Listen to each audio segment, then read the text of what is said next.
अस्सलामुअलैकुम। पाकिस्तान भर से तमाम नाजरीन और बैरून मुल्क मुकीम तमाम पाकिस्तानियों को खुशामदीद कहते हैं। प्रोग्राम में बात करेंगे आलमी मामलात की और मंजरकशी करेंगे बैनुल-अक़वामी बदलती हुई सूरत हाल की।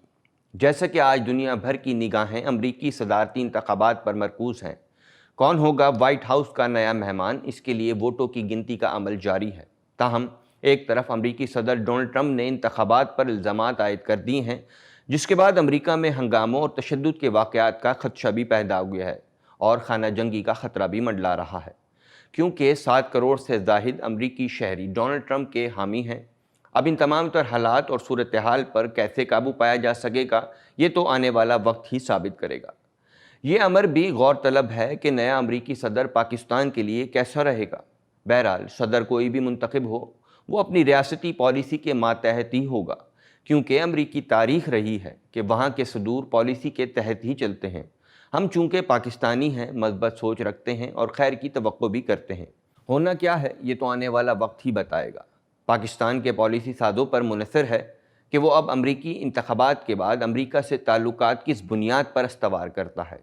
माजी में वज़ारत ख़ारजा का यही मौक़िफ़ रहा है कि हम मसावात की बुनियाद पर ताल्लुकात इस्तवार करने के ख्वाह हैं, और होना भी यही चाहिए कि एक दूसरे ममालिक को एहतराम के रिश्ते को मलूज़ ख़ातिर लाते हुए आगे बढ़ना चाहिए। आने वाला वक्त भी इसी चीज़ का मुतकाज़ी है कि बाहमी इत्तफ़ाक़ राय से आगे बढ़कर मुस्तक़बिल के चैलेंजेस का मुकाबला किया जाए और अमन व आशिती के फ़रोग़ को, भाईचारे को प्रचार किया जाए। और बिलाशुबा यही वही अमल है कि जिसके नतीजे में हम बैनुल मज़ाहिब हमांगी और अक़वाम आलम में नेक नामी का बाइस बन सकते हैं।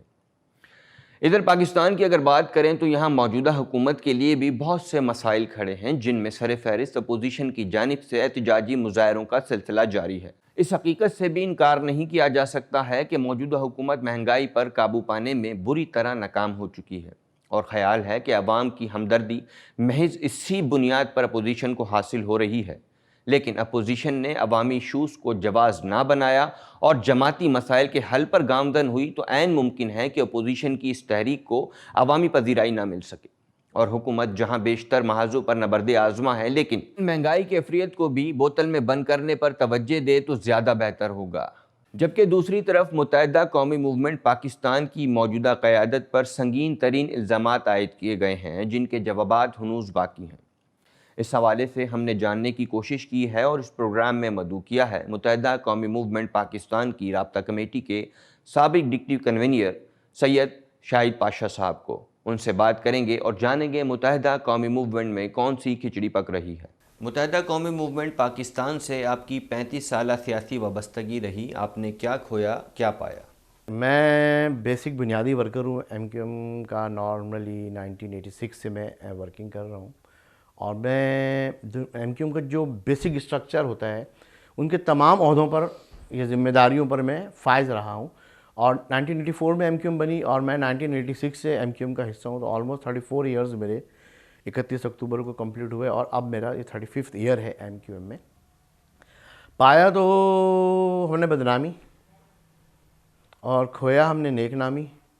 कराची खोया, अगर आज के हम सिनारियो में हम बात करते हैं तो जिस तरीके से कराचीआइट्स ने एमक्यूएम को ख़ास तौर पे लोअर एंड मिडिल क्लास तबके ने एक होप समझ के एमक्यूएम को वोट दिया था, और एमक्यूएम को अपना फ़र्ज़ कर लें कि कराची ही नहीं शहरी सिंध का सरपरस्त बनाया था, वो हमारे चंद आकबत ना अंदेश शहरी वडेरों ने, जो आज अरबपति और खरबपति हैं, बर्बाद कर दिया उन्होंने। और I am still working for the restoration of MQM. I am the part of the restoration committee made by doctor Farooq Sattar भाई। तो हम आज भी उस कोशिश में हैं कि हम वो एमक्यूएम रिवाइव करें जो आपको पसंद आएगी, जो कराची वालों को पसंद आएगी, जिसकी वजह से कराची वाले बहुत ज़्यादा गम में हैं, दुखी हैं, नाला हैं। वजह यह है कि और कोई ऐसी पार्टी नज़र नहीं आ रही। आप नवाज शरीफ को देख लें, आज तक वो अपने मैफेयर लैंड के फ्लैट्स, एवन फील्ड के फ्लैट्स, चाहे नवाज शरीफ हो, शहबाज शरीफ हो, उनके बेटे हों, जवाब नहीं दे सके कि इतना पैसा कहाँ से आया। आसिफ जरदारी साहब को देख लें, आज भी वो मनी लॉन्ड्रिंग और अपने जितनी भी पैसा उन्होंने मुल्क से बाहर भेजा है, चाहे वो कोई भी मॉडल हो उनके ज़रिए भेजा हो या व्हाट एवर, उनके सारे केसेस मौजूद हैं, लेकिन उनका कोई कुछ नहीं बिगाड़ सक रहा। आप लोगों ने बदनवानी और करप्शन के ख़िलाफ़ सदा बुलंद की, उसमें किस हद तक आप लोग कामयाब हो सकते हैं? यस, बहुत अच्छा आपका सवाल है। हम ऑलमोस्ट कामयाब हो चुके हैं, ऑलमोस्ट। वजह सिर्फ ये है कि फ़ारूक भाई से ये गलती हुई कि उन्होंने अपना ऑफिस जो है वो छोड़ के आ गए कि हम नहीं इनसे लड़ना है। प्रॉब्लम ये आई कि जो एमक्यूएम की जो राब्ता कमेटी है, बेसिकली ओरिजिनल एक राब्ता कमेटी है जो इंट्रा पार्टी इलेक्शन के ज़रिए वजूद में आई थी और जिसका मैं अभी भी डेप्यूटी कन्वीनर हूँ। वो राब्ता कमेटी आज भी वहाँ मौजूद है और वो राब्ता कमेटी फ़ारूक भाई को बुला रही है। लेकिन एक प्रॉब्लम और आई है कि ये आमिर खान साहब ने एक इजाफी राब्ता कमेटी, जिसे कहते हैं फरमाइशी राब्ता कमेटी, कोई 30 अफराद की डालकर इस राब्ता कमेटी की बैलेंस को इम्बैलेंस कर दिया है। इसमें देखिए कानूनी चाराजोई की ज़रूरत भी नहीं है। वजह यह है कि वो जो राब्ता कमेटी के अरकान हैं उनमें से 95% गवर्नमेंट सर्वेंट हैं।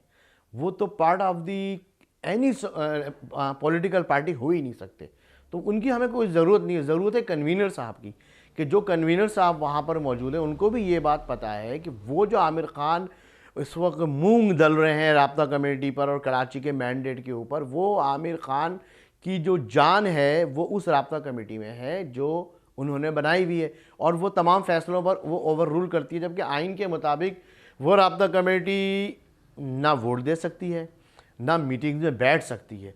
वो एक जिसे कहते हैं ना कि अलामती लोग होते हैं कि कमी पूरी करने के लिए आप डाल सकते हैं, उनकी कोई हैसियत नहीं है कानूनी। अगर खालिद भाई चाहें, हमारी खालिद भाई से बात चल रही है और हमारा यही मुतालबा है कि सबसे पहला मुतालबा हमारा ये है कि उस राब्ता कमेटी को फारिग करें जो फरमाइशी है, वो आपके काम को आगे नहीं बढ़ने देगी।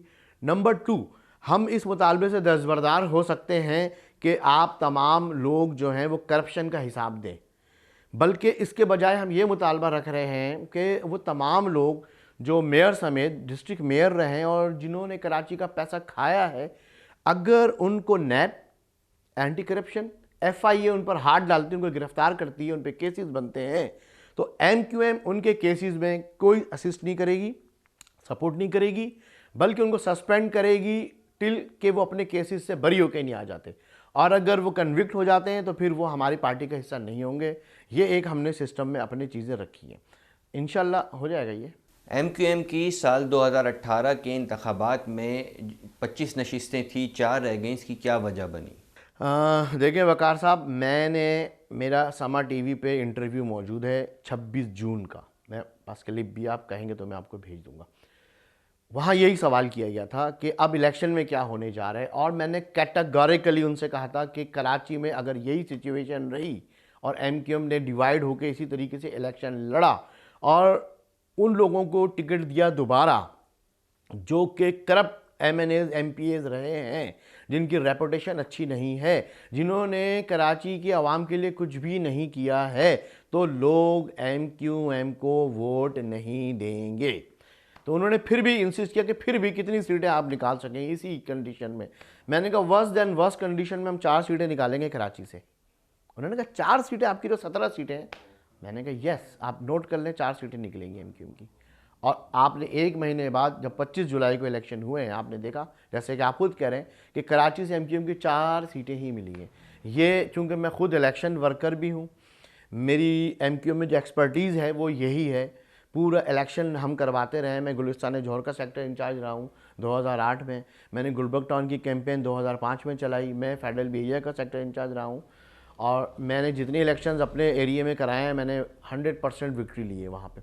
इसी तरीके से जब मैंने ये बात बोली तो मेरे पीछे बैक ऑफ माइंड मेरी पूरी कैलकुलेशन थी। मुझे पता था कि कहीं 4 सीटों से तो हम मरे से मरे जीत जाएंगे, तो वो हम जीते।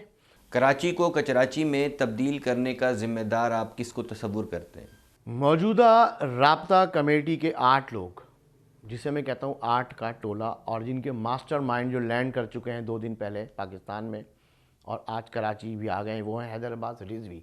He is the mastermind of ये जो 8 हमारा जिसे कहते हैं ना हम टोला कह लें, ग्रुप कह लें, ये लोग करप्ट तरीन लोग हैं, अरबपति नहीं खरबपति ये लोग हैं। हम इनसे ये सवाल करते रहे कि आपके पास, देखिए मैं आपको सिंपल सी एक बात बताता हूँ, आप बेसिकली कराची की अगर डायनेमिक्स को जानते हो, हज़ारों कारकुनान शहीद हो गए, और उन शहीदों में हम सिर्फ MQM में कारकुन को नहीं कहते हैं, कराची में होने वाले हर नौजवान, चाहे वो किसी भी लड़ाई झगड़े में, और आप कह लें कि लसानी झगड़ों में कहीं पर भी लोग शहीद हुए। 35,000 की करीब उनकी तादाद है। 35,000 माँओं की गोदें उजड़ी, हज़ारों बहनों का सुहाग उजड़ा, हज़ारों बच्चे यतीम व यसीर हुए इन 35 सालों में जो एमक्यूएम के एक दौर है। ये चंद लोग इतने अमीर व कबीर हुए कैसे? मतलब ये ना गिरफ्तार होते हैं, ना ये लापता होते हैं, ना खुदा न खास्ता ये शहीद होते हैं या इनको गोली मार के जाता है। ये 8 लोग, टॉप ऑफ द हेड इनका हैदर अब्बास रिजवी है, number 2 Aamir Khan, number 3 Kanwar Naveed Jamil, number 4 Wasim Akhtar, Aminul Haq, Izharul Hasan, number 6, number 7 Faisal Safzari and number 8 Kishore Zahra. Problem यही है, पहले तो एक डंडा था ना हेलो का, और ये सब सीधे हो जाते थे और कान पकड़ के इनको बिठा दिया जाता था, ये बैठ जाते थे। अब बदकिस्मती से वो डंडा नहीं है, बदकिस्मती से वो डंडा हेलो वाला नहीं है, ना वो हैं। उन्होंने भी कुछ ऐसा खुदकश धमाका किया कि वो आउट ऑफ द सीन हो गए, मगर नज़रिया तो जिंदा है, नज़रिया तो मौजूद है। अब इनको एकदम, जिसे कहते हैं ना कि डायरेक्टली कोई रोकने टोकने वाला नहीं है, और अगर है तो वो एमक्यूएम का आइन है, लेकिन आइन पे ये अमल दरामद नहीं करते। अब मैं देखें, डिप्टी कन्वीनर आपके सामने बैठा हूँ और इनका कोई मुझे लेटर नहीं मिला, कोई शोकॉज नोटिस नहीं मिला। इवन के डिप्टी कन्वीनर को हटाने के लिए राबता कमेटी की 2/3 मेजॉरिटी की अक्सरियत चाहिए होती है, तब आप हटा सकते हैं। इन्होंने ये हुज्जत मेरे लिए भी पूरी नहीं की, फारूक भाई के लिए तो की, जाली राबता कमेटी का एक जाली वो लगाकर रेजोल्यूशन और 35 लोगों की सिग्नेचर दिखाकर इलेक्शन कमीशन में जमा कराकर वहाँ से ये फैसला ले लिया कि जी राबता कमेटी की 2/3 मेजॉरिटी ने फारूक सत्तार को हटा दिया। मेरे लिए तो ये भी नहीं कर सके। अब एमक्यूएम का जो आइन है उसमें एक आर्टिकल है 15A दैट सेज कि आपको एक अकाउंटेबिलिटी कमेटी कॉन्स्टिट्यूट करनी होगी। आज एमक्यूएम को तकरीबन 4 साल हो गए हैं जुदा हुए वे लंदन से। 4 साल में कोई अकाउंटेबिलिटी सेल कॉन्स्टिट्यूट नहीं किया। ये वजह है कि ये मादर पिदर आज़ाद लूट मार कर रहे हैं। वसीम अख्तर से हिसाब मांगते हैं तो वो कहते हैं मैं हिसाब नहीं दूंगा। इवन के जो इनके चेयरमैन थे, रेहान हाशमी थे, नैयर रज़ा थे, मुईद अनवर थे, इजहार अहमद ख़ान बेचारे इंतकाल हो गए, और इसी तरीके से इनके जो वाइस चेयरमैन सारे लोग हैं, ये किसी को हिसाब देने के लिए तैयार नहीं है। हाँ, आमिर खान इनसे हिसाब लेते हैं, कितना कमाया, मेरा हिस्सा कितना है। वो वसीम अख्तर क्यों इनके साथ चिपके हुए हैं? वसीम अख्तर की वजह से हुकूमत टिकी हुई है कि जिस दिन वसीम अख्तर गिरफ्तार होंगे, आप नोट कर लें मेरा ये इंटरव्यू, उस दिन ये एमक्यूएम थ्रेट देगी गवर्नमेंट को, वफाकी, कि हम अपनी 7 सीट्स की जो आपको कॉलिशन है वो विड्रॉ कर रहे हैं, और गवर्नमेंट परेशान हो जाएगी, इसलिए वसीम अख्तर गिरफ्तार नहीं हो रहे। जिस दिन गवर्नमेंट में उनकी ज़रूरत नहीं पड़ेगी, आप देखिएगा ये सारे गिरफ्तार होंगे। इसलिए हमने एहतसाब वाले अपने मुतालबे को थोड़ा पीछे रखा है, क्योंकि जब हम बैठेंगे राबता कमेटी में तो हम एक कॉन्स्टिट्यूट करेंगे, एक अकाउंटेबिलिटी सेल, जिसमें कोई भी किसी का भी एहतसाब कर सकेगा, और उसमें जो इस शहर के सीनियर सिटीज़न होंगे, रिटायर्ड जजेस होंगे, शोरा, उदबा और इंटेलेक्चुअल्स जो होंगे, जो एक नज़र रखते हैं कराची में, चाहे वो किसी भी कास्ट एंड क्रीड से ताल्लुक़ रखते हो, हमें किसी में कोई एतराज़ नहीं है। वो आएँ, बैठें और एहतसाब करें एज ए अदालत। तो ये मैकेनिज़्म क्या होगा इसका? ये मैकेनिज़्म होगा, एक हम सेल बनाएंगे, सेल होगा, इसका नाम होगा अकाउंटेबिलिटी सेल, और अकॉर्डिंग टू आइन होगा, यानी एमक्यूएम का कॉन्स्टिट्यूशन का 15A ये कहता है, वो कॉन्स्टिट्यूट होगा। आपकी कोई शिकायत आती है, मेरी कोई शिकायत आती है, आमिर खान की किसी भी, कि भाई इतना लूट मार किया, एविन के हमसे इतना कहते हैं कि आपके पास 4 बुलेट प्रूफ गाड़ियाँ कहाँ से आई, you have to give us the money trial. आप दें, आप बताएं कहाँ से आई। अगर आप नहीं प्रूफ कर सके, that means you are corrupt. मौजूदा मुत्तहिदा कौम पाकिस्तान का मुस्तकबिल आप क्या देखते हैं? जी, मुस्तकबिल बहुत ही रोशन है, और Muttahida Qaumi Movement not only in Sindh, not only in urban cities of Sindh, even in the rural area of Sindh, and inshallah into the provinces all Pakistan। MQM बहुत अच्छा काम करेगी। सिर्फ हमें एक दफ़ा एमक्यूएम को, लोगों को ये बताना है कि कुछ एमक्यूएम में ख़राब लोग थे, हमने इनको फायर किया है, और अब हम एक एमक्यूएम को धोकर साफ़ कर कर एक नए कॉन्स्टिट्यूशन के साथ एक साफ़ सुथरी और अच्छी एमक्यूएम जो आपको पसंद थी वो वाली सामने लेकर आ रहे हैं, और जो कि अकाउंटेबल होगी। और उसमें हम ये शर्त रखेंगे कि यूथ का बड़ा पार्ट होगा, और 9 member will be selected again. MQM की राब्ता कमेटी हो या मरकज़ी कमेटी हो, उसमें 2 दफ़ा से ज़्यादा आप जिम्मेदार नहीं बन सकेंगे। प्लस जो भी नुमाइंदा हम मुंतखब कराएंगे, अवामी नुमाइंदा जो भी हम मुंतखब कराएंगे, that will be only once, क्योंकि हमारे पास तो जनाब लॉट है। हाँ, अगर किसी की कारकर्दगी बहुत अच्छी हुई तो इंशाअल्लाह वो रिपीट हो सकता है, अदरवाइज हम लोगों को, नए नए लोगों को मौका देंगे, पार्लियामेंटेरियन बनाएंगे, उनको पार्लियामेंट में भेजेंगे और उनसे काम लेंगे, और ये एक बहुत बड़ा यूथ के लिए एक दरवाज़ा खुलेगा कि यूथ अपनी टैलेंट को, अपनी जो एनर्जी को वो पाकिस्तान की तरक्की के लिए और पाकिस्तान एक करप्शन फ्री पाकिस्तान के लिए लेकर आए। करप्शन फ्री पाकिस्तान के लिए यूथ को हम क्यों ला रहे हैं, इसका बहुत फारूक सत्तार भाई ने बहुत अच्छा एक मुकालमा हुआ था हमारा, उन्होंने बताया कि देखिए जो 2 पॉइंट है इसमें, एक तो दोबारा नहीं हम बनाएंगे उसका, और यूथ क्यों। नंबर 1 कि यूथ जब आएगी वो उसको मीन्स, उसको टैक्टिस नहीं पता होगी हाउ टू मेक करप्शन। वो 5 साल तो उनको लग जाएंगे कि समझने में, सीखने में कि यार करप्शन भी होती है, मज़ा आ जाएगा और हम ये बना लेंगे, तो 5 साल बाद तो दोबारा हम उनको बनाएंगे ही नहीं। ओके जी, आपने सीख लिया, ओके। अगर आप अच्छे भी हैं और आप बिगड़ गए, कि एमक्यू में अच्छे लोग तो बहुत थे ना, बिगड़ गए, वेरी सिंपल। क़यादत का खिला कैसे पुर किया जाएगा? अच्छा, क़यादत का खला ऐसे पुर होगा कि एमक्यूएम की एक मरकज़ी कमेटी बनेगी। आगे चल के हमारा प्लान ये है कि एमक्यूएम राब्ता कमेटी को ख़त्म कर दिया जाएगा, और जैसे और तमाम सियासी जमातों में प्रेसिडेंट, नायब प्रेसिडेंट होते हैं, वाइस प्रेसिडेंट होते हैं, चेयरमैन और सेक्रेटरी जनरल वगैरह होते हैं, कोई 12-15 रुकनी काबीना हम बनाएंगे, और वही उसी के इंट्रा पार्टी इलेक्शन होंगे। 2 मरहलों में हम इंट्रा पार्टी इलेक्शन करवाएंगे। नंबर 1 ग्रास रूट लेवल से टैलेंट ऊपर आएगा। नंबर 2 इलेक्टोरल कॉलेज बनेंगे 2, और दूसरा जो इलेक्टोरल कॉलेज जो मुंतखब होकर आएगा वो अपनी मरकज़ी कमेटी को बाय इलेक्शन मुंतखब करेगा, that will B for 4 years. यही हमारी क़यादत होगी। इसमें शख्सियत परस्ती कोई नहीं होगी, nobody will have any face कि जनाब ये एमक्यूएम के लीडर, नो। एमक्यूएम का लीडर जो भी होगा, जैसे अमेरिका में होता है, जैसे पूरे दुनिया में होता है, अभी 4 साल के लिए आप आए, सदर बने, चले गए, बहुत से बहुत अच्छी कारकर्दगी हुई, लोगों ने 4 साल के लिए और मुंतखब कर लिया। तो इस वक्त फारूक सत्तार भाई हमारे साथ हैं, ये हमारी खुशकिस्मती है। और समहाउ खालिद मकबूल भाई को भी हम ये बात कहते हैं कि खालिद भाई is a clean face. Khalid भाई फारूक भाई अगर मिल जाएं और को कन्वीनरशिप लेकर दोनों, जो हम चाह रहे हैं कि एमक्यूएम को धोएं, वो अगर ये कर लेते हैं तो इंटर पार्टी इलेक्शन के जरिए नेक्स्ट एमक्यूएम के लिए 4 साल के लिए एक लीडरशिप बनेगी, but that will be only for 4 years.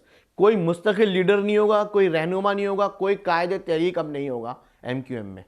Noon league के कायद नवाज़ शरीफ का बयान आपके सामने है, महमूद खान अचकज़ई का स्टेटमेंट आपके सामने है, और अब रही सही कसर अय्याज सादिक ने पूरी कर दी। इन तमाम लोगों को आम माफ़ी मिल सकती है, तो बानी मुत्तहिदा को क्यों नहीं?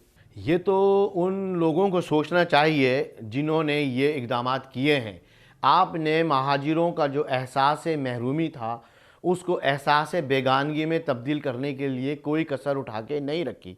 अगर 23 अगस्त को फारूक भाई निकल के नहीं आते तो कराची का बहुत बुरा हाल होता, लोग जलाओ घेराओ मार कुटाई पे उतर आते। वजह ये थी कि आप कोई भी कुछ बोल दे, पहले ये तो आप ताज़ा तरीन बता रहे हैं, उससे पहले नहीं हुआ। पाकिस्तान ना खप्पड़ के नारे नहीं लगे, महमूद अचकज़ई ने पाकिस्तान के खिलाफ बात नहीं की, अजमल खटक ने पाकिस्तान के खिलाफ बात नहीं की, मुस्तफ़ा खर ने नहीं कहा हम टैंकों में बैठ कर आएंगे और लाहौर में इंडिया के साथ, सारी बातें हुई हैं।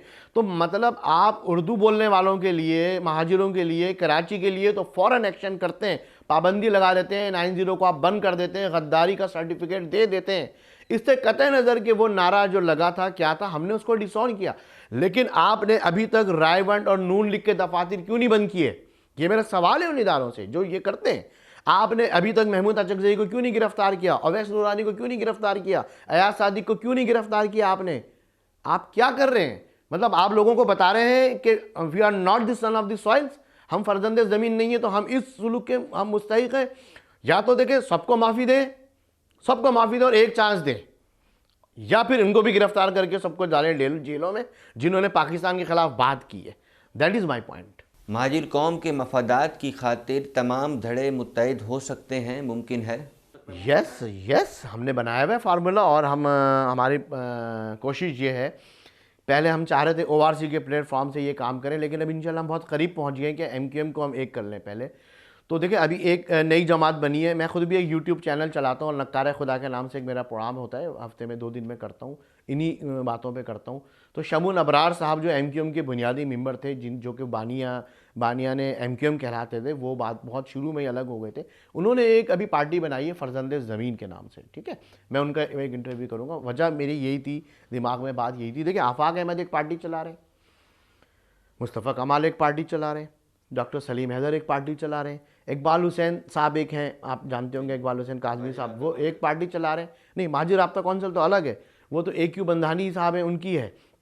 अच्छा, फिर फरीद खान बहला में MQL के नाम से एक पार्टी, वो यानी इस तरह की कोई दर्जनों पार्टियाँ कराची में मौजूद हैं जिनका मतमा नज़र कराची, प्राइमरी महाजिर और शहरी सिंध आप कह लें। देखिए, इसको पकड़ें आप पॉइंट को कि ये तमाम जो लोग हैं, इन तमाम लोग स्टेप डाउन करने के लिए तैयार नहीं है।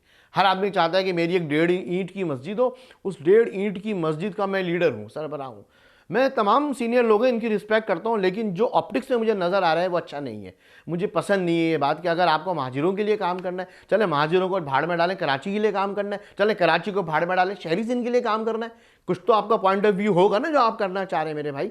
तो फिर आप एक हो गए क्यों नहीं करते? लेकिन नहीं करेंगे, क्योंकि फिर कौन चेयरमैन बनेगा, कौन वाइस चेयरमैन बनेगा। अभी मुस्तफ़ा कमाल साहब ने PSP का इलेक्शन कराए, आप देख लें, 4 तो वाइस चेयरमैन है और 5 तो वाइस प्रेसिडेंट है। और भाई एक वाइस प्रेसिडेंट बना दो, एक जनरल सेक्रेटरी बना दो, एक चेयरमैन बना दो, बाकी लोग मेंबर बन के काम करें ना। क्यों सबके गले में बिल्ला लटकाने की ज़रूरत है भाई? आपको क्यों ज़रूरत है कि हर किसी के लगाओगे वाइस चेयरमैन हूँ मैं, नाइब सदर हूँ? What is this? This is all nonsense. ये तमाम चीज़ें आपकी शख्सियत परस्ती और आपकी अना को देती हैं इशारा कि आप ये हैं। तो ठीक है जी, दिस इज़ इनबिल्ट, ख़ासतौर पर महाजिरों में तो ये इनबिल्ट है। तो अब इनबिल्ट है तो फिर हम बजाय इसके कि उनसे लड़ें और उनको बोले सब एक पार्टी में आ जाए। अगर आफाक अहमद हमारी पार्टी में आ जाएंगे तो वो क्या बनेंगे? कारकुन बन के तो काम नहीं करेंगे। मुस्तफ़ा कमाल, अनीस कायम खान आ जाए, कोई काम नहीं करेंगे। इसी तरीके से जितने भी लोग हैं, सलीम हैदर साहब हैं, इकबाल काजमी साहब हैं, फरीद खान बहलम साहब हैं, नदीम रिजवी साहब, जितने भी लोग काम कर रहे हैं, हमने उसका एक हल ये निकाला है कि in the larger interest of province Sindh and in the larger interest of Pakistan, हम एक राउंड टेबल कॉन्फ्रेंस या एक लार्जर फोरम बनाएंगे। उस लार्जर फोरम पे हम इन तमाम लोगों को बिठाएंगे। ठीक है जी, आप फलाने के सदर हैं, आप फलाने के सदर, आप फलाने के, आप फलाने के, आप सब सदूर हैं भाई अपनी अपनी पार्टियों के। ठीक है जी, अब बैठे खुदा के वास्ते एक लाइन ड्रॉ कर लें कि कराची के लिए करना क्या है, उस पर एक एलामिया बना लें कि भाई इस पर हम बात करेंगे और जो जो करेंगे करेंगे। इलेक्शन अलग अलग लड़े, जो जीत जाएगा वो झंडा लेके जाएगा असेंबली के अंदर, जो हार जाएगा वो बैक हैंड पे सपोर्ट करेगा उस एलामिये को या उस थॉट को जो प्रीवेल करेगी कि हाँ ये थॉट प्रीवेल करती है। उस ग्रैंड अलायंस का नाम ऑल सिंध अलायंस भी हो सकता है, ऑल महाजिर अलायंस भी हो सकता है, ऑल मुत्तहदा अलायंस भी हो सकता है, वट एवर आप कोई भी नाम दे रहे हैं। अभी हमने फोरम का नाम सोचा नहीं सोचा। मुतवक्का तो ये है कि पहले MQM एक हो जाए, फिर हम अपने मरकज़ से इस चीज़ को इंशाल्लाह, ये अली रज़ा आब्दी भाई और मैं इस पर हम काम कर रहे थे, लेकिन अली रज़ा आब्दी भाई की एक सडन डेथ की वजह से, शहादत की वजह से ये थोड़ा सा काम रुक गया था। तो अब मैं अकेला ही बचा हूँ, लेकिन हमें अपने काम इतने, ORC को हमने मैनेज करना है। अभी भी हमारा 6:30 बजे मलीर में एक जनरल वर्कर इजलास है बहुत बड़ा, तो अभी यहाँ से निकल के हमने वहाँ जाना है। फिर अभी हमारा परसों एक बहुत बड़ा ऑफिस का इफ्तिताह है डिस्ट्रिक्ट साउथ में, रणछोड़ लाइन में। हम अपनी MQM के उन लोगों को जो इनकी करप्शन की वजह से नाराज़ होकर दूसरी पार्टियों में जा रहे थे, ORC के प्लेटफॉर्म पे हमने उनको रोका हुआ है इस वादे के साथ कि बहुत जल्द MQM एक हो जाएगी और करप्ट लोग चले जाएंगे। तो वो लोग हमारे साथ बहुत बड़ी तादाद में, यानी मोर देन हमारे पास सेटअप है। बहादुराबाद का इतना बड़ा सेटअप नहीं, इतना फारूक सत्तार भाई का सेटअप है। तो जब ये मर्ज हो जाएगा तो इंशाल्लाह MQM यूनाइट होगी। Unification of MQM is the need of की। और खालिद मकबूल सिद्दीकी भाई से हम बार बार कह रहे हैं कि आप एक स्टेप आगे करें, आप स्टेप डाउन नहीं करेंगे, आप और खालिद भाई दोनों मिलकर को कन्वीनर बन जाएं और MQM को चलाएं। हम आपके नीचे काम करने के लिए सब तैयार हैं। क्या वजह रही कि आज तक उर्दू स्पीकिंग वज़ीर आला आज तक सिंध में नहीं आ सका? ये MQM की कह लें कि नाअहली, मैं इसके अलावा और कुछ भी नहीं कहूँगा। वजह यह है कि जब 2002 के इलेक्शन के बाद MQM इस पोजीशन में थी कि MQM की ऑलमोस्ट 42 सीट्स थी, तो हमने क्यों वज़ीर आला CM बनाया जिसकी 12 सीटें थी उनको? एक तो ये सवाल अनआंसर्ड है। आज तक MQM का कोई जिम्मेदार, हम तो कारकुन थे ना, हम तो उस वक्त सेक्टरों में, यूनिटों में काम कर रहे थे। अब वजह यह है, वो टाइम तो आपका निकल गया। उसके बाद आपको 51 सीट भी मिली 2008 के इलेक्शन में, लेकिन पीपल्स पार्टी को ज़्यादा सीटें मिली, तो आपके पास तो कोई चांस नहीं था कि आप वज़ीर आला बनाते।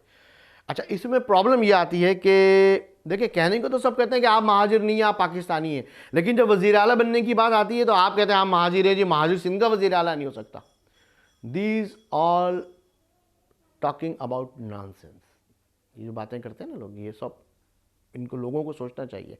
अब हम अपनी एमक्यूएम को इतना मजबूत कर रहे हैं कि अंदरून सिंध में देखिए मैं not only deputy convener of MQM हूँ, I am next to Farooq Sattar bhai plus I am the custodian of all Pakistan, जो हमारी जो प्रोविंशियल कमेटीज़ हैं, सूबाई चैप्टर्स जितने हैं, केपी के, कल मैंने एक प्रोग्राम किया केपी के, उसमें हमारे सदर हैं, इसी तरीके से हमारे बलूचिस्तान के सदर हैं, हमारे पंजाब के सदर हैं, इसी तरीके से हमारे सिंध के सदर हैं। हमारे जो सिंध के सदर हैं या सिंध के जो हमारे निगरां हैं सिंध कमेटी के, वो ठेठ सिंधी स्पीकिंग और सिंध के बाशिंदे, सिंध के बेटे हैं, और वो एमक्यूएम के हैं, ओआरसी के हैं।